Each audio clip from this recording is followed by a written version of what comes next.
Cardinal Souraphiel calls for peace and forgiveness in Ethiopia. In his Christmas message issued on January 6, the head of the Ethiopian Bishops' Conference asks the faithful to ask God for the gift of forgiveness and peace in the country, where civil war has recently entered its second year.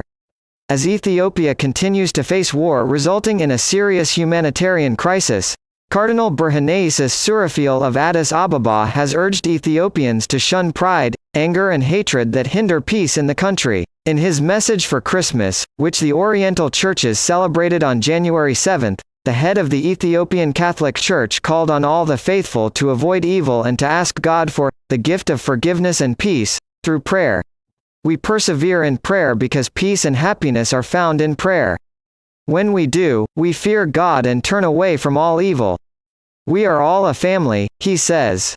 Praying for peace, we need to avoid the spirit of pride, hatred and anger that can break the chains of peace by begging the Lord to graciously grant us peace. Even though peace is being violated and war is being waged in our country, the message continues. To overcome pride and hatred, the Ethiopian cardinal stresses that humility, gentleness and patience are needed. Only in this way can we truly love one another. So let us return to him with all our heart, that we may walk together in the spirit of forgiveness, he writes. Supporting the suffering, the message further calls on the faithful in Ethiopia to share the suffering and sorrow of those who have endured war, the traumatized and those suffering from moral breakdown, the displaced and injured, and those that have lost their parents and families.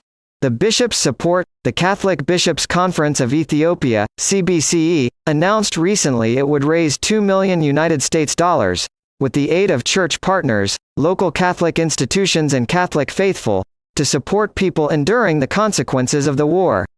The announcement was made in the final message of its recent plenary assembly, which was focused on the armed conflict. Over 2 million displaced. War erupted on November 4, 2020, following an attack against federal military bases by the Tigray People's Liberation Front, TPLF. Ethiopian Prime Minister Abiy Ahmed promised a swift victory, but the fighting has escalated into a widespread conflict involving ethnic-based militias as well as Eritrean armed forces. Over 2 million people have been displaced as a result of the civil war, and famine has been officially declared in the region.